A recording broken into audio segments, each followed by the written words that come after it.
0. Na noite de 14 de julho de 2005, a nação São Paulina, que 3 meses antes já havia comemorado o título paulista, voltava 12 anos depois a festejar o campeonato de que mais gosta, a Copa Libertadores. Ou seria o Mundial? Não importa, com o título da América, o clube automaticamente carimbava o passaporte para a terceira viagem ao Japão. As 2 primeiras foram divertidíssimas, motivo que fez todos os tricolores implorarem: me leva pro Japão. Vamos pro Japão, vamos pro Japão. Ah, eu tô lá, se Deus quiser. Eu tô sendo aí o melhor, já tô lá, né? E o São Paulo nos trouxe ao Japão para contar uma história um pouco mais dramática, mas tão brilhante quanto a da conquista do bicampeonato em 92, 93. Se esse povo todo viu, você tem que ver também. Só que com muita calma. Vamos entrar na correria dos japoneses? Tudo tem seu tempo. Veja o Rogério Ceni, 35 dias antes do Mundial, no dia que a FIFA apresentou o troféu do torneio no estádio do Morumbi, Rogério foi colocado bem ao lado da taça. Imagina a vontade dele de pular nela. Mas como a gente disse, tudo tem seu tempo. Antes de imaginar o troféu na minha mão, eu tenho que imaginar muitas bolas defendidas, muito treino, muito trabalho, viagem, que eu tenho certeza que vocês vão acompanhar. Além do cobiçado objeto, foram apresentados os uniformes que o São Paulo vestiria no torneio. E o principal, contra quem o tricolor os usaria. Estamos falando dos 5 possíveis adversários. A atenção maior, claro, estava no campeão europeu, Liverpool. Mas não custava nada desviar os olhos para os árabes do Al Ittihad e para os egípcios do Al Ahly. Do encontro desses 2 times sairia o adversário do primeiro jogo. Na época do evento, o São Paulo já jogava o Brasileiro com os reservas, um descanso programado pela comissão técnica antes de entrar firme nos treinos para o Mundial. Que eles se desliguem completamente daquilo que é competir, né? Seria a parte mental, e que fisicamente tenham uma recuperação, né? Para poder, na volta, trabalhar em alguns dias, em 2 períodos, e ter uma intensidade no treino. Pesou na decisão pelo descanso a falta de outros objetivos. O time estava eliminado da Copa Sul-Americana e no Campeonato Brasileiro nem podia brigar lá em cima, nem corria mais o risco de cair. O São Paulo passou por alguns apuros no mês seguinte à conquista da Libertadores. Ficou 8 rodadas sem vencer, recorde negativo na história do clube. Um pouco pela falta de sorte do time, pela sobra de sorte dos adversários e, segundo os jogadores, principalmente por más arbitragens. Cogitou-se até um complô contra o São Paulo, que na final da Libertadores pediu à Confederação Sul-Americana juízes estrangeiros. Falo para vocês a preocupação que nos bastidores São Paulo tem, né? Que acho que não estou faltando respeito a ninguém, simplesmente estou falando o que a gente escuta muito em bastidores do futebol. Se não for, está muito evidente que eles estão complicando para o lado do São Paulo, sim. Foram pontos importantes que perdemos e que agora nos encontramos numa situação complicada. E não é que os campeões da América foram parar na zona de rebaixamento? E eles sempre garantindo que era coisa passageira. Quanto a rebaixamento, isso daí está fora do nosso pensamento. Quanto a 0%.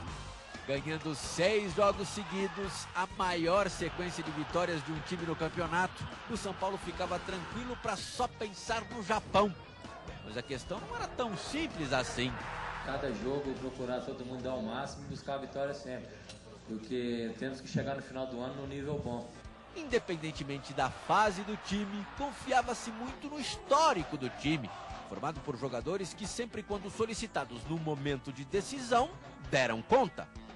Aquela base que fez boas campanhas em 2004 e que ganhou os primeiros títulos na primeira metade de 2005 sofreu poucas mudanças. Luizão se despediu na final da Libertadores. O atacante Christian e o meia Leandro Bonfim se apresentaram um mês depois. Bosco também chegou para a reserva de Rogério Ceni. No fim de outubro, Diego Tardelli foi afastado, agora em definitivo por indisciplina. No meio de novembro, o São Paulo trazia Aloísio, centroavante do tipo rompedor, vice-campeão da Libertadores pelo Atlético Paranaense.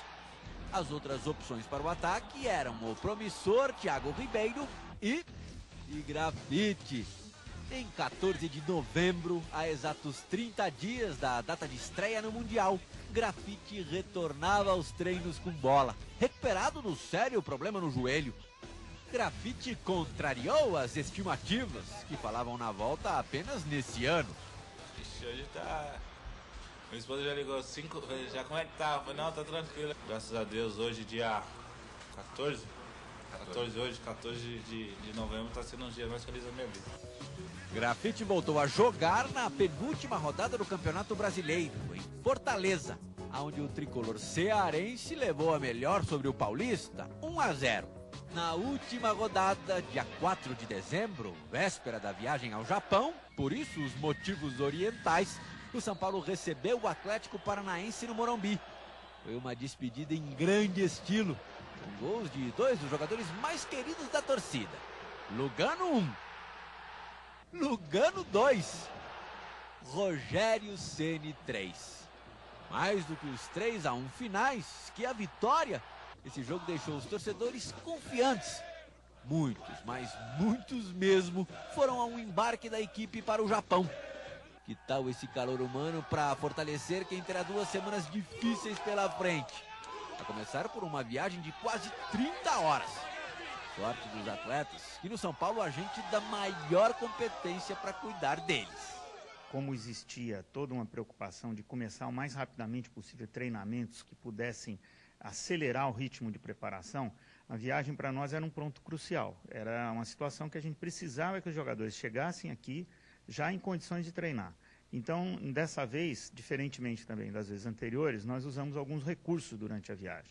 Tivemos uma assessoria do Instituto do Sono da Unifesp, que elaborou um programa de adaptação ao fuso, que proporcionou aí a orientação de usarmos determinadas substâncias durante o voo, tanto que retardassem o sono, como induzissem o sono nos momentos adequados.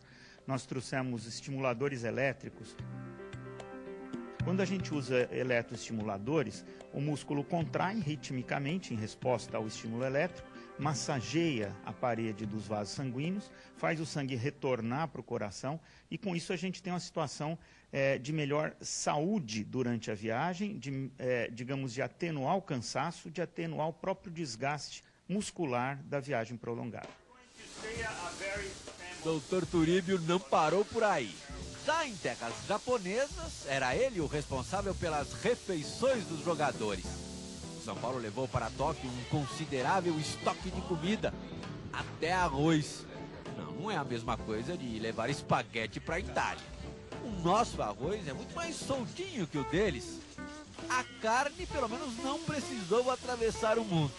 No Japão, o gado fica confinado, não faz exercício nenhum. Posso garantir que a carne era macia.